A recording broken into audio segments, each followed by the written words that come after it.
All right, so the Dubai Open draw has just come out for the ladies next week. It's a 1,000 event, the second one in a row for the ladies. And of course, last week in Doha was crazy carnage for the seeds. So let's see who gets the toughest draw in this one. And let's go find out who's actually not playing, because there are some big names not playing as well. All right, so having a look at the withdrawal list, we've only got a couple of players out of this tournament. Some with Katie Boulder, she's not going to be playing. Collins is also out. Madison Keys is not playing this one again, just like in Doha. So the Australian Open champion, we won't be seeing her until probably Indian Wells. And Krejcikova also not playing this event. She is recovering from injury as well. But we still have some big names playing. Let's go have a look at the top of the draw. Okay, so at the top of the draw here, we've got 16 seeds in this one. Top 8 seeds get a bye in the first round. Sabalenka, number 1 seed. She gets a bye in the first round. She'll take on either Alexandrova or Kudermetova, the qualifier in the second round. So we could get a rematch of what we saw last week with Alexandrova taking out Sabalenka in the second round. That could be crazy. Then you got Shrimkova taking on Tosin.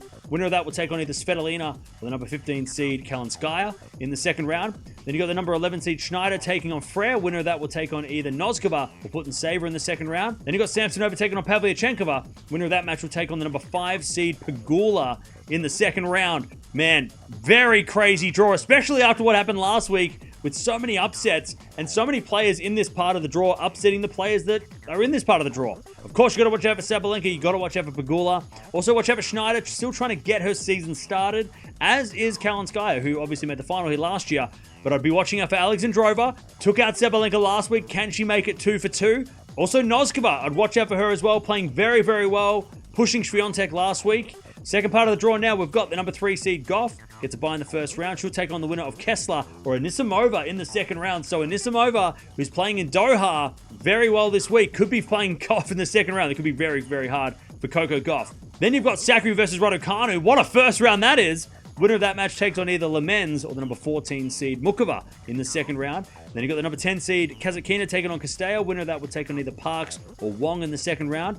Then you got Bencic versus Ito. Winner of that will take on the number 8 seed Navarro in the second round. Man, this draw is full of names who are not only just superstar names, but also in form. Very, very crazy draw. You've got, obviously, you got to watch out for Gauff. You got to watch out for Navarro. You got to watch out for Mukova. Hasn't really taken off yet, but we know how dangerous she can be.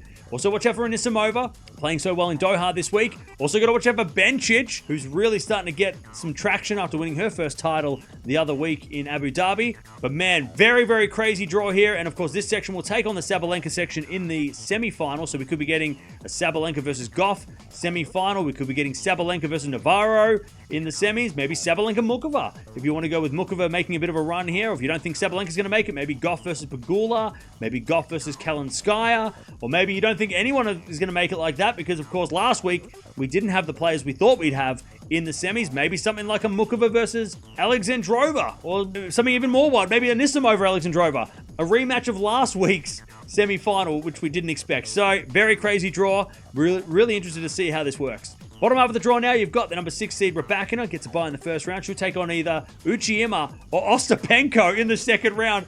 Penko versus Rybakina. What the hell is that second round? Then you've got Mertens taking on Fernandez. Winner of that will take on either Sun or the number 9 seed Badosa in the second round. Then you've got the number 16 seed Vekic taking on Kenin. Great first round. Winner of that will take on either Siniakova or Kostyuk in the second round. Then you've got Lees versus Bagu. Bit of a qualifier battle. Winner of that will take on the number 4 seed Paolini in the second round.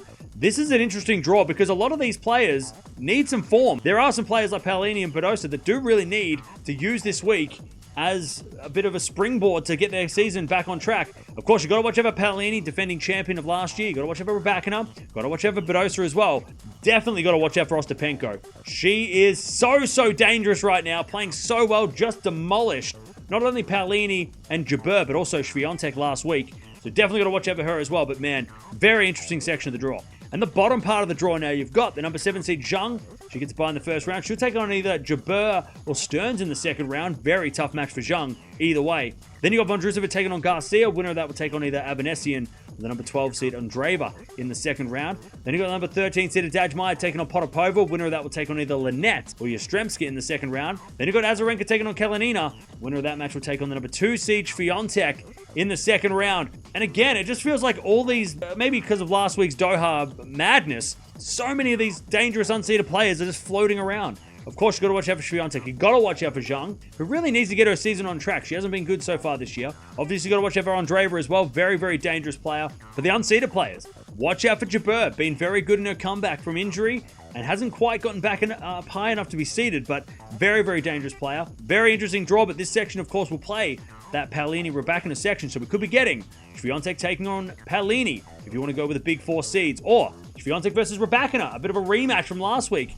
when Swiatek got the win in a very tough straight sets match. If you don't think it's going to be Swiatek, maybe you think it's going to be Zheng versus Paolini, or Zheng versus Rybakina, or maybe something a little bit different like Andreeva versus Ostapenko, if you want to go out there, or maybe even Jabeur Ostapenko, which we saw last week as an unseeded semi. But man, what a wild draw. And after last week, who knows what's going to happen in Dubai? Man, what a crazy draw. It's going to be really fun to see if the seeds that lost last week in big upsets can recover, but also if those unseeded players just had 1 week, or are they going to be able to do this again and again? Are those unseeded dangerous players, the Anisimovas and Ostapenkos, able to continue that run of form into this tournament? It's going to be really, really fun. I'm so excited for it. Let me know in the comments below, though. Who do you think's going to win this tournament? I don't know. After last week, I couldn't even pick a name. I don't even know. Swiatek, I don't know. But Dubai, it's going to be crazy. It starts on Sunday.